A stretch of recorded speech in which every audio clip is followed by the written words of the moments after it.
বন্ধুরা মাত্র 1 কাপ গমের আটা দিয়ে খুব সহজভাবে একদম দোকানের মতো মুচমুচে খাস্তা টি টাইম স্ন্যাক্স তৈরি করতে পারবেন মাত্র 10 মিনিটে। আর একটা একটা করে নয়, একসাথে 10টা। এভাবে তৈরি করে 2-3 মাস পর্যন্ত রেখে খাওয়া যাবে। সকাল বিকেল চায়ের সাথে দারুণ লাগবে। কম খরচে অনেক তৈরি করে নিতে পারবেন, দোকান থেকে কেনার প্রয়োজন হবে না। রেসিপি ভালো লাগলে লাইক, শেয়ার, কমেন্ট ও সাবস্ক্রাইব করে পাশে থাকবেন। দেখে নেওয়া যাক আজকের রেসিপি। নমস্কার বন্ধুরা, আমি পাপড়ি পদ্মাবতী ফুড ক্রিয়েশনে আপনাদের সবাইকে স্বাগত। স্ন্যাক্স তৈরি করার জন্য প্রথমেই দেখুন এখানে আমি নিয়ে নিচ্ছি 1 কাপ গমের আটা। আর একদম দোকানের মতো যাতে খেতে লাগে তার জন্য আমি এখানে দিয়ে নিচ্ছি 1 কাপ ময়দা।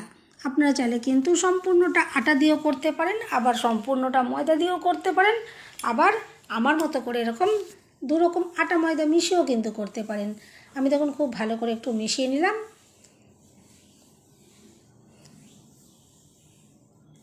এরপর আমি এখানে দিয়ে দেব স্বাদ মতো নুন,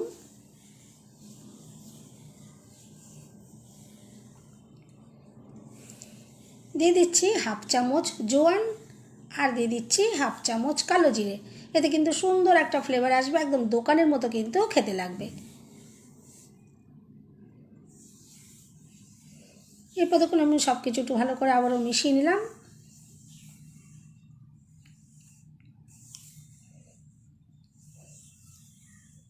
এরপর যাতে একদম খাস্তা তৈরি হয় তার জন্য আমি দিয়ে দিচ্ছি ময়ান। আমি এখানে সাদা তেল দিয়ে ময়ানটা দিচ্ছি। দেখুন আমি 4 চামচ সাদা তেল এখানে দিয়ে দিচ্ছি। আর এরপরে হাতে করে ভালো করে ঘষে ঘষে একটু মিশিয়ে নিতে হবে। দেখুন আমি হাত দিয়ে খুব ভালো করে এভাবে ঘষে ঘষে মিশিয়ে ময়ানটা খুব ভালো করে তৈরি করে নেব। ময়ানটা যত সুন্দর তৈরি হবে আজকের স্ন্যাক্সগুলো কিন্তু ততটাই সুন্দর তৈরি হবে। দেখুন আমি হাত দিয়ে খুব ভালো করে একটু মিশিয়ে নিচ্ছি।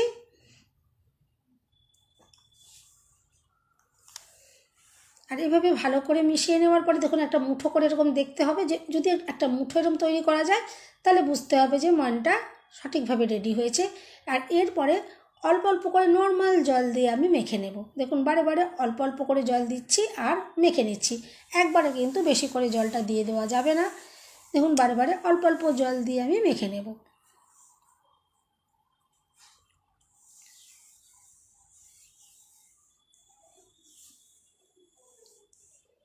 দেখুন আমি এখানে খুব ভালো করে ময়দা মেখে নিয়েছি।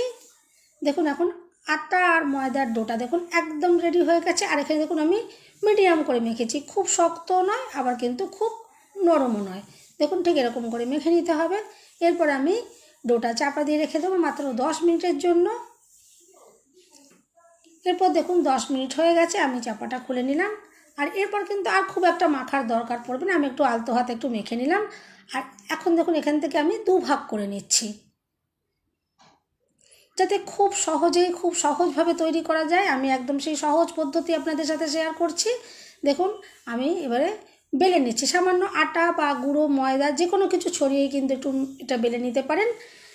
এরপর দেখুন আমি এটা বেলে নিচ্ছি, আর খুব বড় করে আমি বেলে নেব যাতে কাজটা খুবই সহজ হয়ে যায়, খুব কম সময়ের মধ্যে তৈরি হয়ে যায়। দেখুন আমি খুব বড় করে বেলে নিচ্ছি। আর যত পাতলা করে বেলা হবে ততই কিন্তু সুন্দর তৈরি হবে। আমি খুব পাতলা করে এটা বেলে নিয়েছি, রুটির থেকেও কিন্তু অনেকটাই পাতলা করে বেলে নিয়েছি। আর এরপর দেখুন আমি একটা স্টিলের বাটি নিয়ে নিয়েছি। আপনারা যে কোনো বাটি, গ্লাস বা কোনো কৌটোর ঢাকনা দিয়েও কিন্তু কেটে নিতে পারেন। দেখুন আমি এভাবে বাটি দিয়ে কেটে নিচ্ছি। আর এভাবে কেটে নিলে কয়েক সেকেন্ডের মধ্যে কিন্তু দেখবেন একদম অনেকগুলো তৈরি করে নিতে পারবেন। আমি এখানে দেখুন 10টা তৈরি করে নিলাম। দেখুন একসাথে 10টা তৈরি হয়ে গেল। আর এভাবে তৈরি করে নিলে প্রত্যেকটা স্ন্যাক্স কিন্তু একদম একই মাপের তৈরি হবে আর কম সময়তেও কিন্তু তৈরি হয়ে যাবে। একটা একটা করে কিন্তু বেলতে হবে না, একটা একটা করে বেলতে গেলে কিন্তু অনেকটা বেশি সময় লেগে যেত। আমি দেখুন এখানে একবারে এভাবে কেটে নিলাম, খুব কম সময়ের মধ্যে কিন্তু কয়েক সেকেন্ডের মধ্যেই কিন্তু দেখুন 10খানা আমি এভাবে রেডি করে নিতে পারলাম। আর এখন দেখুন যে সাইডের অংশগুলো ছিল সেগুলো একটু হাত দিয়ে এগুলো তুলে নিচ্ছি। এটা কিন্তু আবারও আমি গোল পাকিয়ে এটা বেলে নেব, বেলে কিন্তু আমি এভাবে আবার রেডি করে নেব। এখন দেখুন যেগুলো আমি কেটে নিয়েছি প্রত্যেকটার ওপর দেখুন একটু সাদা তেল এভাবে ব্রাশ করে দিচ্ছি।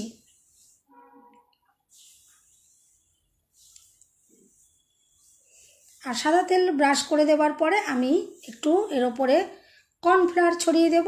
আপনারা চাইলে কিন্তু ময়দাও ছড়াতে পারেন, কোনো অসুবিধে নেই। আমি একটু কর্নফ্লাওয়ার দিয়ে দিলাম, এতে কিন্তু মুচমুচে ভাবটা বেশি আসবে, তার জন্য আমি একটু কর্নফ্লাওয়ার এখানে ইউজ করলাম। দেখুন ওপর থেকে দিয়ে দিচ্ছি, আর হাত দিয়ে ভালো করে ঘষে একটু মিশিয়ে দিতে হবে, যাতে সব জায়গায় খুব সমানভাবে এটা মিশে যায়। দেখুন আমি এরপর হাত দিয়ে খুব ভালো করে একটু মিশিয়ে দেব। এভাবে তৈরি করলে যে ভাঁজটা করব তখন এই ভাঁজটা কিন্তু মিশে যাবে না, ভাঁজটা কিন্তু তেলে ভাজার পর সুন্দরভাবে বুঝতে পারা যাবে, তার জন্য এভাবে কিন্তু করলাম।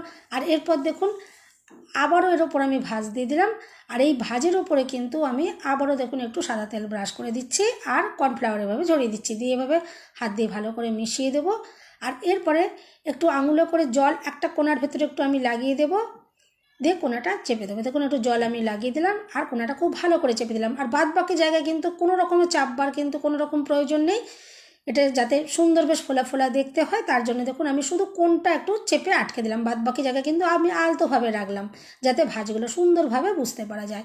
আর এরপর দেখুন যাতে এটা লুচির মতো ফুলে না ওঠে, তার জন্য দেখুন একটু কাঁটা চামচ দিয়ে আমি এভাবে একটু ছিদ্র করে দিচ্ছি। দেখুন প্রত্যেকটাই আমি এভাবে ছিদ্র করে দিলাম। দেখুন স্ন্যাক্সগুলো কিন্তু রেডি হয়ে গেছে একদম। এভাবেই আমি সমস্ত স্ন্যাক্সগুলোকেই বেলে রেডি করে নেব। দেখুন এগুলো আমি এখন একটু প্লেটে তুলে নিচ্ছি, আর এখন এগুলো একটু ভেজে দেখিয়ে দেবো যে দেখুন ভাজার পরে কতটা যে সুন্দর এগুলো তৈরি হবে। এরপর কিছুটা সাদা তেল আমি কড়াইতে গরম করে নিয়েছি। যদি আরও বেশি টেস্টি তৈরি করতে চান তাহলে কিন্তু এই তেলের সাথে আপনারা একটু ঘিও মিশিয়ে দিতে পারেন, খুব সুন্দর একটা ফ্লেভার আসবে। আর এরপর তেল আমি মিডিয়াম গরম করে নিয়েছি, আর গ্যাসের ফ্লেম এখন কিন্তু একদম লোতে করে দিয়েছি।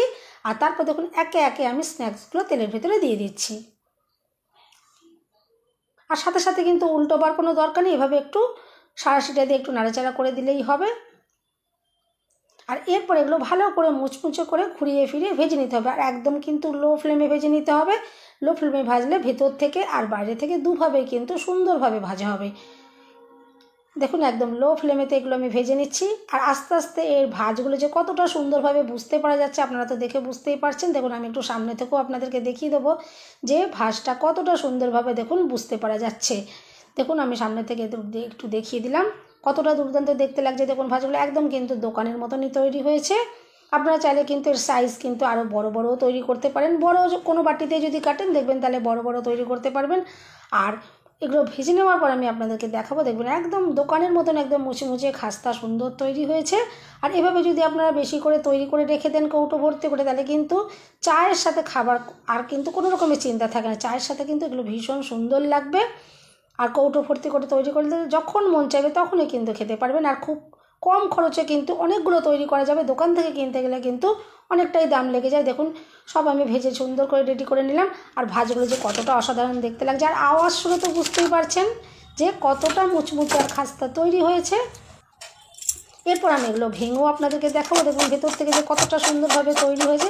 বন্ধুরা রেসিপিটা ভালো লাগলে একটা লাইক দিতে কিন্তু একদম ভুলবেন না, চ্যানেলটা সাবস্ক্রাইব করে আমার পাশে থাকার অনুরোধ রইল। দেখুন কত সুন্দর ভাজগুলো দেখতে পাওয়া যাচ্ছে, আর আমি একটু ভেঙেও দেখিয়ে দেবো যে ভেতর থেকে যে কতটা মুচমুচে আর খাস্তা তৈরি হয়েছে। একদম কিন্তু আপনারা লক্ষ্য করবেন যখন আমি ভাঙবো যে ভেতর থেকেও কিন্তু এটা সঠিকভাবে ভাজা হয়েছে।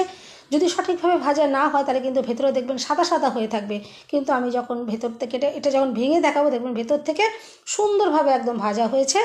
আর যার জন্য এটা খেতেও কিন্তু খুবই অসাধারণ লাগবে। ভেতর থেকে যদি ভাজাটা না হয় তাহলে কিন্তু মোটেও খেতে ভালো লাগবে না। দেখুন আমি ভেঙে দেখাবো, দেখবেন ভেতর থেকেও একদম সুন্দরভাবে এটা ভাজা হয়েছে, আর ভীষণই মুচমুচে। আওয়াজ শুনে তো আপনারা বুঝতেই পেরেছেন, আর ভেঙে দেখাই যে ভেতরটা আপনারা দেখে বুঝতে পারবেন। দেখুন ভেতর থেকে একদম সুন্দরভাবে ভাজা হয়েছে। বন্ধুরা রেসিপিটা ভালো লাগলে একটা লাইক দিতে কিন্তু একদম ভুলবেন না, চ্যানেলটা সাবস্ক্রাইব করে আমার পাশে থাকার অনুরোধ রইল। সবাই সুস্থ থাকবেন, ভালো থাকবেন, দেখা হবে নেক্সট ভিডিওতে। ভিডিওটা শেষ পর্যন্ত দেখার জন্য সবাইকে রইল অসংখ্য অসংখ্য ধন্যবাদ। আর বন্ধুরা দেখে তো বুঝতেই পারছেন ভিতর পর্যন্ত সুন্দরভাবে ভাজা হয়েছে। আপনারা এভাবে ট্রাই করবেন, অবশ্যই কিন্তু আপনাদের এরকমই তৈরি হবে। আর কৌটো ভর্তি করে তৈরি করে রাখবেন, যখন মন চাইবে তখনই কিন্তু খুলে খুলে খেতে পারবেন। আর স্বাদ কিন্তু ভীষণই সুন্দর আর ভীষণই মুচমুচে খাস্তা।